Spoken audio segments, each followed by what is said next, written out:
monde, bienvenue au podcast, le Podcast. Le sujet aujourd'hui, les MMF, les mécaniciens de machines fixes. Écoute-moi, je vais dire juste une fois, si tu comprends pas, ben, je vais le redire une dernière fois. Mon métier c'est plus que 3 petites lettres, malgré tout mon métier ça s'écrit MMF. Mécanicien, machine fixe, on fixe la machinerie fixant des gens comme nous. Beaucoup de place, fait du surplace, on t'évite des surprises, la machinerie productive autour de vous. Aéroport et transport autour de vous. Chimique, pharmaceutique autour de vous. Linéaire, alimentaire autour de vous. De ta cafetière à ta papetière. De ta papetière à la cafetière. Bonjour tout le monde, bienvenue à ce deuxième épisode du Podcast. Quel bonheur de vous retrouver en si grand nombre. Évidemment, le podcast est dédié aux MMF, les super mécaniciens de machines fixes, où que vous soyez sur la planète. On vous salue et on vous rend hommage à travers ce podcast. Au micro, Paul Genet, c'est vraiment un privilège d'être là et de rencontrer aujourd'hui un MMF qui me passionne particulièrement. Et j'ai nommé Monsieur Éric Moreau. Oui, bonjour. Merci beaucoup. Très belle présentation. Éric Moreau, quelle journée on vient de passer ensemble à vaincre les périls de la technologie. Et c'est rien, je pense, comparativement à tout ce que... On va se tutoyer, Éric, hein? Oui, c'est super, mais oui, pas de problème. Ah oui, j'aimerais ça. Ça va être plus simple, plus facile, puis c'est plus nous. On est vraiment là, c'est ça, dans un moment où on vit toutes sortes d'aventures et d'histoires de MMF dans nos centrales thermiques. Mais écoute, on a un thème aujourd'hui, multiples moments de famille, parce que la famille, c'est quelque chose de vraiment important. Mais je ne veux pas tout de suite parler de famille, parce que ma première question pour toi, Éric Moreau, qui es-tu? Ben, Éric Moreau, je pense que c'est un gars d'action, un gars qui carbure à l'adrénaline. C'est sûr. Dans des moments d'urgence, c'est un père de famille aussi, un père de famille qui aime la vie familiale. Puis je pense que Éric Moreau aussi, je pense que c'est un gars vrai. C'est un gars qui est lui-même toujours simple, qui aime avoir du plaisir, qui aime rigoler, mais tout en ayant aussi satisfaction de faire un travail accompli.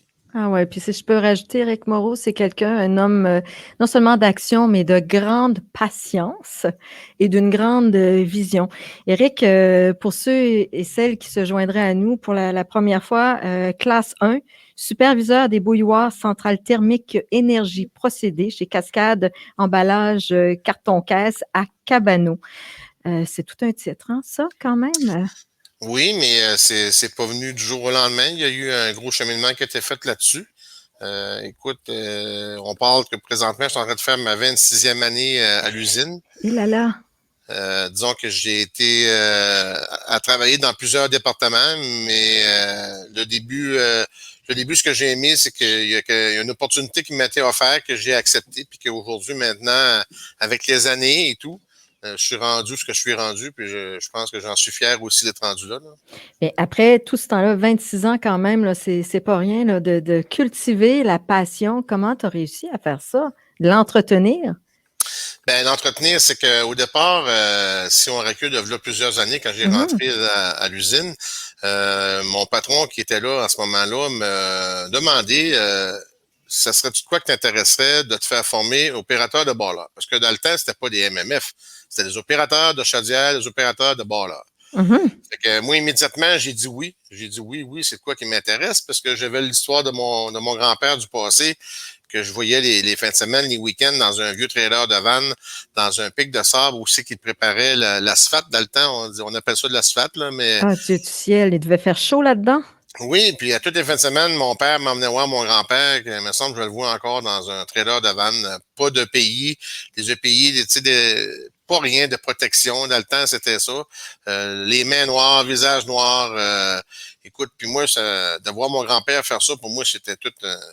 Ça t'impressionnait, c'est sûr. Ben oui, des grosses machines, ça menait du bruit, la chaleur, puis de temps en temps, ce qu'on appelle les safety valves, les valves de sûreté ouvraient. Là, je me disais, qu'est-ce que c'est ça? Puis un jour, quand mon patron m'a offert d'aller me faire entraîner dans le département de la centrale thermique, ben tout de suite, immédiatement, j'ai dit oui. Fait que de fil en aiguille, d'année en année, j'étais sur le plancher à remplacer les vacances, etc., jusqu'à temps qu'il y ait une retraite. Finalement, j'ai eu mon poste en tant qu'opérateur. Suite à ça, il y a eu le cheminement de l'Atlas 4 aller à l'Atlas 1. Puis de fil en aiguille, jusqu'à tout dernièrement, dernièrement, depuis les 4 dernières années, il y a eu le poste d'un superviseur qui était ouvert. Donc, j'ai appliqué dans le processus et heureusement, et je suis très fier d'avoir été choisi pour faire ce travail-là. Parce Je comprends. que Est-ce que tu trouves que pour être superviseur, justement, aujourd'hui, le fait que tu aies gravi tous les échelons, que tu aies été partout, l'image de ton grand-père qui t'a inspiré, tu as eu beaucoup d'ardeur au travail, tu as toujours foncé, c'est quelque chose qui t'a tracé le chemin jusqu'à être superviseur, justement? Ben oui, je te dirais que oui, mais il y avait beaucoup d'autres personnes aussi qui avaient sensiblement le même bagage que moi. Mais oui, effectivement, peut-être que le cheminement, dans le temps, la personne déléguait beaucoup de certaines choses. Moi, je suis quelqu'un qui est actif beaucoup, qui a participé à plusieurs comités, mais je suis quelqu'un Mhm. qui s'impliquait beaucoup. Donc, pour moi, je pense peut-être que ça l'a peut-être aidé, oui, à ce cheminement-là. Exactement. Puis, 26 ans plus tard, Éric, qu'est-ce que ça serait ta définition d'un MMF? Ben, moi, MMF, c'est un peu comme tu as dit tantôt. Si je te dis la définition de MMF, pour moi, c'est majestueux, c'est magique, puis en même temps, c'est famille. Oh, Euh, wow! tu vas, tu vas Il dire faut que je prenne famille, ça en note. Attends une seconde. Majestueux, magique. magnifique, Ah oui. magique. Je mets le mot famille parce que aujourd'hui, des MMF, je vais t'expliquer pourquoi. C'est qu'avant, un exemple, aujourd'hui, on va voir les policiers, la famille des policiers, la fraternité des Ouais. policiers, les pompiers. Moi, je pense que MMF, c'est aussi important. Parce qu'aujourd'hui, des MMF, tu en as partout. Tu en as dans les hôpitaux, dans les édifices gouvernementaux, dans les industries, dans les arénas, que ce soit où ce que tu voudras. Pour moi, c'est une famille parce qu'on tisse des liens avec les équipes Mhm. de travail qu'on est. Je te dirais qu'aujourd'hui, on est plus souvent au travail, à travailler en équipe avec des gens qu'à Mm. la maison avec nos familles. Fait Ouais. que pour moi, je dis que c'est une famille parce que pour l'industrie pour qui je travaille, ça a toujours été une famille dans toute l'industrie. Puis je pense que pour la centrale, avec les équipes qu'on a, je pense que c'est une belle famille, ça aussi. Fait que c'est pour ça que je te disais majestueux, magique, famille. Famille, ah non, c'est sûr. Écoute, puis tu sais, le fait d'avoir choisi le métier, je pense que la famille agrandit aussi, épouse tout ce que tu vis au quotidien, puis veux pas, t'es levé, tu me disais, à 4 heures, non, non, t'es levé à 4h30, mais tu Oui. arrives très, très tôt. Comment ça se passe? Parle-moi d'une journée dans la vie de Éric Moreau qui quitte la maison, là, puis qui s'en va à Cabano dans sa centrale. Ben, première des choses, c'est qu'à 4h30, c'est la levée, c'est la communication avec mes petits animaux mes petits animaux à la Oh, maison. OK. Oui, C'est c'est un quoi petit. les petits animaux, Non, là? parce C'est que pas juste un poisson rouge, là. j'ai deux petits chats, quand ils m'entendent me lever, ils s'enlignent Oh, directement au comptoir parce qu'ils savent qu'ils vont avoir des petites gâteries. c'est sûr. Fait après ça, ben, écoute, c'est l'habillement, la préparation. Puis moi, je quitte la maison tous les matins entre 5h20 et 5h30. Je vais chercher mon petit café traditionnel. Puis après ça, je commence ma journée en arrivant à l'usine, c'est-à-dire que moi, je suis superviseur de la centrale thermique, mais je dois aussi m'occuper de qu'est-ce qui est de la cour, qui alimente ma centrale thermique, c'est-à-dire OK. les résidus. On parle de matériaux principaux qui nous servent à faire la vapeur à l'usine, d'où avec des chaudières au biomasse et aux résidus. Fait que je fais ma première rencontre le matin entre 6h moins quart et 6h avec mon opérateur qui est le bélier mécanique à l'extérieur. On parle de sécurité, on parle des problèmes qui s'est passé dans la nuit, etc., etc. Après ça, ben là, Eric s'en va à l'avant à mon bureau, à mon office. Je vais sortir toutes les problématiques qu'il y a eu dans la nuit. Si je te dis des BT, nous, c'est des bons de travail. Voir OK. qu'est-ce qui s'est passé. Y a-t-il eu des défaillances? Y a-t-il eu des bris majeurs? L'équipe, ont-tu eu de la difficulté dans la nuit? Moi, je sors cette liste-là. Après ça, je quitte de mon bureau pour aller voir la nouvelle équipe qui est en place sur le changement de chiffre qui a été fait le matin. Suite à ça, ben, on discute des problèmes, qu'est-ce qu'il y a eu dans la nuit. J'emmène souvent ma liste avec moi pour valider si le BT est bien organisé ou de quelle façon que nous, on va enligner pour la réparation de ce BT-là, si c'est majeur, urgent ou Mhm. quoi que ce soit. Fait que communique avec mes gens. Moi, peut-être que tu l'as remarqué, mais moi, je suis un gars qui aime beaucoup, beaucoup, beaucoup jaser. C'est si important, de communiquer avec son monde. C'est très important. Moi, il n'y a pas une journée que je passe pas, même en télétravail, j'ai tout le temps appelé Parle à mes ton équipes. monde. Oui, tout le temps. Fait que suite à ça, ben là, on planifie notre journée, on englobe des enjeux qu'il peut y avoir dans la journée. Les enjeux qu'il y a eu par le passé, que je dois faire un compte-rendu à mes équipes en place, un petit compte-rendu. On a des belles équipements, nous, de communication qu'on peut communiquer tout le temps, directement à mon bureau, à eux autres, par ordinateur, etc. Après ça, ben écoute, là, c'est la journée qui commence. Là. C'est la rencontre. OK, ta journée n'était pas commencée encore. Là. Non. Oh, Dieu du ciel. OK. Ben oui, elle était commencée dans un sens, mais après ça, ben là, après ça, je m'en vais pour le meeting, de la journée de l'usine, avec tous les départements, tous les gens concernés de tous les départements, puis on explique qu'est-ce qu'il peut y avoir comme problème, c'est quoi les enjeux de la journée, etc. Nous, tu comprendras qu'à l'usine, on priorise beaucoup la santé et sécurité. C'est très important. Moi, ce que je veux, c'est que mes équipes soient tout le temps en santé et sécurité. Fait qu'on travaille beaucoup là-dessus. Et d'ailleurs, santé et sécurité, là, je viens de me rendre compte. Moi, là, on a installé un beau petit décor dans une centrale. Absolument pas sécuritaire. Je vais enlever mes bagues. Parce que ça, là, on ne se promène pas avec des jewels. Là, non. Un instant. Attends une seconde. Il faut que j'enlève tout ça, moi, là. Bon, voilà. Ah, OK. Ça, c'est beaucoup mieux. J'ai appris ça là, en allant faire mes visites. Il faut faire attention. C'est très important d'avoir les bons EPI, des bottes de sécurité, des bonnes lunettes, des bouchons, etc. On a beaucoup de procédures à suivre. Dans une centrale thermique, on n'est pas juste le titre d'opérateur. On est une personne qui va surveiller les pressions de vapeur, on s'occupe des airs comprimés, on s'occupe des alimentations. Comme nous, à l'usine, où ce qu'on est à Cabano, on s'occupe de dispositifs de sécurité, c'est-à-dire le 911, le système incendie. C'est une centrale. Puis moi, je fais tout le temps un running gag à l'usine, c'est que moi, je me dis, la centrale, pour une usine, c'est le cœur de la centrale. C'est le cœur de l'usine. Oui. Parce que je me dis, si on n'a pas de vapeur, on ne peut pas rien faire. Fait que c'est un petit peu le running gag que je fais fréquemment. Le cœur de la centrale, ben, le cœur de l'usine, c'est la centrale. C'est le cœur du moulin, comme tu le dis bien aussi. La nourrice de l'industrie. Eh oui. Oh, tellement, ouais. Aïe. OK, fait que ça, c'est même pas. Ça, c'est en fait même pas une partie de ta matinée que tu viens de nous décrire, là. Non, ben là, écoute, après ça, c'est les suivis qu'on peut faire sur les demandes qui étaient faites par mes équipes de travail, qui en passant, j'ai des très bonnes équipes tout le temps aux aguets. Les autres, ils vont m'appuyer pour que moi aussi je les appuie pour réparer les choses assez rapidement. On a un meeting de production, on a les gens de la maintenance qui vont venir nous donner un coup de main, le support électrique.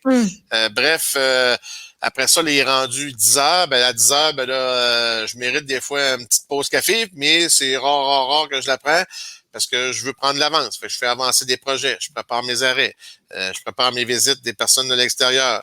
Là, je retourne voir mes opérateurs. On fait des suivis. Qu'est-ce qui a été fait, qu'est-ce qui n'a pas été fait, des vérifications, etc. La journée, elle se passe tellement vite que... Puis ce que j'entends dans tout ce que tu me racontes, que tu nous racontes, c'est cette belle histoire c'est une histoire de confiance, en fait. Oui. Je te vois vraiment aller à la rencontre de tes gens, de prendre le temps de les écouter, de discuter avec eux. Tu as tes BT, comme tu dis, tes bons de travail. Tu revois avec eux tout ce qui est attendu d'eux et tu leur fais confiance. Puis ça, quand on jasait un petit peu en préparant notre entrevue, tu me dis ça, Paul, c'est la chose certainement la plus importante. La confiance entre nos gens. Ben moi, je dis tout le temps que le travail d'équipe égale confiance. Parce que moi, je trouve que je travaille beaucoup avec mes équipes. Puis quand je dis mes équipes, c'est parce que nous, on a 4 équipes présentement. Oups, excuse mon petit chat. Je suis contente de le voir. C'est qui celui-là, là? C'est mon ami Gérard. C'est mon ami Allô, Gérard. C'est formidable. Allô, c'est que chaque équipe dans une centrale, Paul, chaque équipe a des forces différentes. Puis ces forces différentes-là, reliées ensemble, ça fait une grande force d'équipe que tout le monde peut utiliser le bagage de tout chacun. Puis la façon que moi je fais, c'est que j'essaie de supporter toujours mes équipes en leur donnant un coup de main, soit en communication, un coup de main pour des réparations, pour accélérer des réparations, pour faire des commandes urgentes. Bref, il y a une belle chimie qui se crée et de fil en aiguille, mais aussi je les fais participer à différents comités. J'ai fait participer à la centrale, que ce soit en santé et sécurité, en cadenassage. Je pense que de fil en aiguille, on tisse des beaux liens avec mes équipes. J'ai des très bonnes équipes. J'en suis très fier. Puis eux autres, ils font, je dis eux autres, excuse, c'est mon français peut-être moins bon, mais ces gens-là, eux autres aussi, ils vont m'appuyer, ils vont m'aider. Fait que c'est un beau travail d'équipe. Puis avec ça, ben, ça crée une très belle confiance, ce qui me permet de mon côté, moi, de faire avancer d'autres beaux projets pour la centrale, pour mon usine à Camano. Quand que je sais que mes équipes sont en contrôle, ben moi, ça me permet de faire beaucoup de choses. Fait que Puis tu disais aussi que c'était vraiment important, je reviens un petit peu sur l'aspect de santé et sécurité. Tu me disais, c'était vraiment beau de t'entendre parce que tu dis, moi, là, quand mes gars rentrent le matin, je veux qu'ils retournent à leur famille dans l'après-midi, puis qu'ils retournent avec tous leurs morceaux, qu'ils soient heureux, puis en santé. Ça, c'est vraiment un élément là, de taille pour toi dans ta gestion au quotidien. C'est ce que j'entendais aussi. oui, puis je suis un gars qui va revenir beaucoup à la charge. J'en parle beaucoup de sécurité à chaque équipe. Je leur fais beaucoup des suivis de matin de sécurité. Puis qu'est-ce qui m'a été dit il y a plusieurs années. J'ai un de mes patrons présentement qui est en poste il m'avait dit une petite phrase une fois. Puis cette phrase-là me restait marquée, puis je l'ai répétée à toutes mes équipes, puis je le répète même à tous ceux qui veulent l'entendre. Mon patron m'avait dit toi, si tu veux aller faire un job, tu penses qu'elle est dangereuse ou pas, dis-toi dans ta tête, est-ce que je le ferais faire à mon enfant? Si dans ta tête, la réponse c'est non, fait qu'automatiquement, ça veut dire qu'il y a un risque, donc on doit faire une analyse de travail avant d'effectuer un travail pour voir si on est vraiment sécuritaire. Dans une centrale, ben, appareil suppression, ça le dit. Beaucoup de dispositifs de sécurité. On parle de vapeur à 250 livres de pression. On parle d'eau chaude. On parle d'air comprimé. Fait que faut que les gens soient toujours en sécurité. J'aime mieux prendre 5 minutes de plus pour faire un travail qui aura créé quelques pertes, mais que les gens soient en sécurité et qu'il n'arrive à rien. Et d'ailleurs, là, si je ne me trompe pas, sur ton T-shirt, là, il y a quelque chose au niveau de la sécurité. Là. Oui. Je vois le petit bonhomme là, avec le casque, puis il y a comme une espèce de attention. Là, ben, c'est ça, tous les moyens sont bons pour rappeler ce message-là de santé et de sécurité. Comme tu dis, c'est une priorité. Puis, il y a la notion de stress aussi au travail. Tu sais, tu me parles de vaisseaux sous pression, d'appareils sous pression. Il y a un stress quand même assez important dans ton métier de MMF puis de superviseur. J'aimerais ça que tu me parles de ça un peu, cet aspect-là. Ben, en tant qu'MMF, oui, moi je pense que ça prend un stress, mais ça prend un bon stress. C'est-à-dire que si une personne est stressée puis que elle sait plus qu'est-ce qui se passe, c'est un mauvais stress. Puis une personne qui n'a pas de stress, c'est mauvais aussi. C'est mauvais, ça me stresse de voir qu'il n'y a pas de stress. Donc, faut vraiment. Faut balancer, c'est clair. Pour avoir un bon stress, c'est-à-dire que s'il arrive une urgence, ben les opérateurs et les équipes qui sont en place présentement sont capables de réagir en limitant. S'il n'y a pas de stress, ben, il y a risque moins d'avoir d'accidents, sont plus en contrôle, meilleure pensée. Fait que tout ça fait que moi, de mon côté, ben moi, je carbure avec le stress. Je dis aux gens de ne pas être stressés, mais en dedans de moi, je suis une boule assez stressée.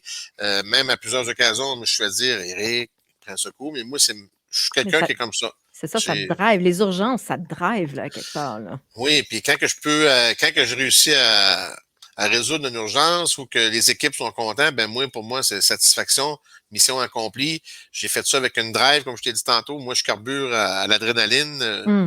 J'aime ça. Puis oui, c'est pour ça que des fois, mes patrons me disent, hey boys, OK, Eric, prends le temps. Là, mais j'aime ce que je fais. Moi, je trouve qu'on pourrait dire en quelques mots, Éric Moreau, il incarne le stress sans détresse. Ah, peut-être, oui, peut-être. Tu as besoin d'un agent pour signer tous les autographes à un moment donné, tu me feras signe. Mais sérieusement, je trouve ça fabuleux. Et puis, il y avait toute la notion de formation dont on voulait parler aussi, faire nos classes, la formation, jamais prendre pour acquis qu'on sait tout aussi. Ça aussi, c'est quelque chose d'important pour toi, là. Ben oui, puis la formation au départ, si on recule de plusieurs années quand j'ai débuté, les formations qui existent aujourd'hui, ça n'existait pas. Nous, on apprenait avec le plus vieux opérateur qui était en place. Là, il disait, ben mon jeune, tu vas faire ça comme ça, tu vas faire ça comme ça. On accumulait des heures, on allait passer un examen. Mais aujourd'hui, avec ce qui est vraiment formidable, tu as des formations de MMF qui existent. Tu as des commissions scolaires qui donnent cette formation-là. Tu peux la suivre par correspondance. Donc, tu fais les examens requis.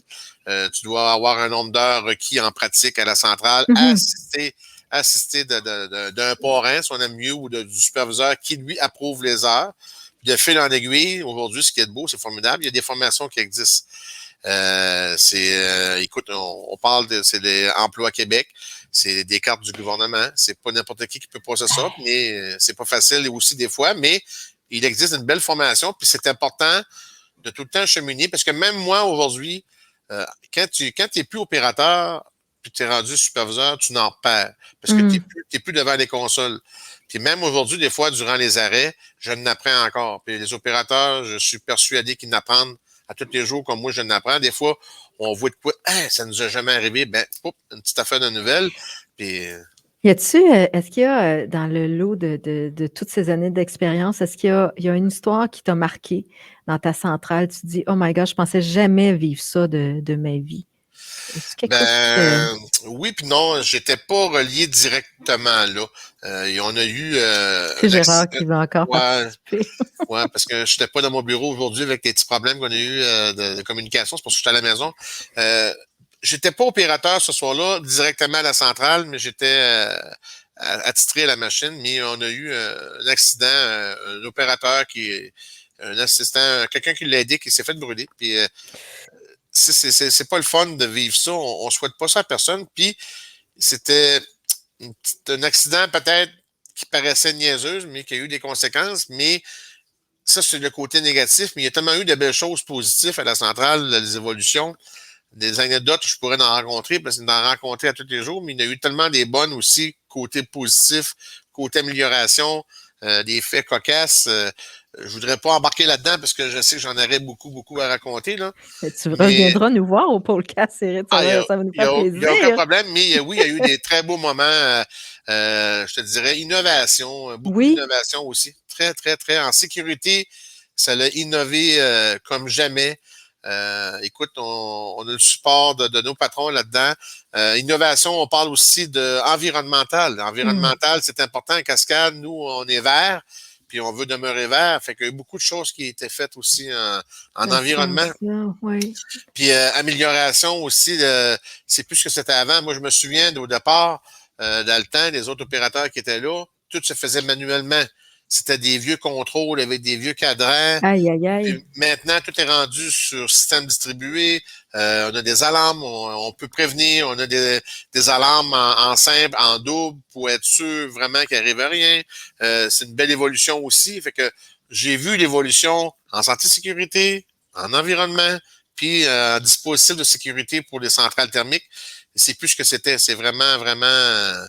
c'est réglementé aussi. Fait qu'on suit la réglementation aussi. Puis est-ce que tu dirais que, ça va être drôle ma question, mais le fait que ça soit, est-ce que je pourrais dire moins physique, en fait, ça l'est toujours autant, mais on a maintenant toute la technologie qui est venue enrober tout ça. Est-ce que c'est un métier qui peut attirer plus de femmes, tu penses, le métier de mécanicien de machine fixe? Ben oui, je pense qu'avec les évolutions qu'on a eues, oui, effectivement, tu fais bien de dire que oui, avant, c'était beaucoup physique. Encore aujourd'hui, c'est physique parce qu'il y a des manipulations qu'on doit faire, des choses qu'on doit faire, tandis que tu parles de physique. Quand j'ai rentré en poste, mon premier mandat que j'ai fait, puis j'en suis fier, c'est que j'ai fait construire un robot pour faire la vidange des cellules, puisque nous, on avait des cellules, on a une chaudière que la vidange se fait manuellement. C'est-à-dire, ça se fait avec des bras. Oui. Puis, mon premier mandat que j'ai fait, moi, en arrivant en poste en superviseur, c'est que j'ai été d'avant avec mes patrons pour avoir un robot pour vider les cellules que je conduis comme un petit jeu Nintendo. T'as créé ça, là? Je l'ai pas créé. C'est de quoi qui existait, mais j'ai parti de ce projet-là. Ça a pris 1 an et demi. De fil en aiguille. On a fait des visites. J'ai emmené des gens de mes équipes à aller visiter ça. On a approché des gens. Bref, en tout cas, c'est un beau projet que j'ai réussi à emmener à terme en arrivant avec l'aide de bien des gens autour de moi. Puis j'en suis fier aujourd'hui parce que ça évite des blessures, encore une fois. C'est un petit robot. C'est ça, tu es vraiment, vraiment au cœur de tout ce que tu es, de tout ce que tu fais. C'est cette préoccupation constante que tes gens soient bien. Et c'est tellement bon de t'entendre parce que tu parles de tes gens avec tellement de cœur. Je te dirais presque d'amour aussi. Tu sais, je sens que tu as beaucoup de respect pour tes gens. Puis des gens tes opérateurs, mais toutes les personnes qui gravitent autour de toi puis autour de ton métier. Je trouve ça absolument fascinant. D'ailleurs, ça m'amène à te demander, tu sais, si on allait ensemble dans une classe, parce qu'on en a parlé hein, de ceux qui vont rentrer, qui font leur classe, qui prennent des formations, mais si on était toi et moi devant une classe de futurs diplômés de MMF, quel message t'aimerais leur livrer? Ben, c'est sûr que je leur dirais au départ que MMF, c'est un travail avec beaucoup de responsabilités. Mm.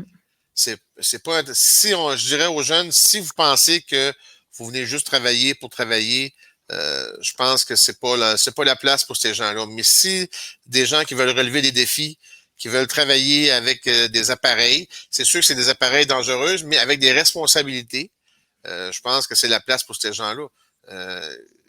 C'est sûr, faut que tu aimes les défis, parce que une journée d'MMF, à chaque jour, c'est jamais pareil.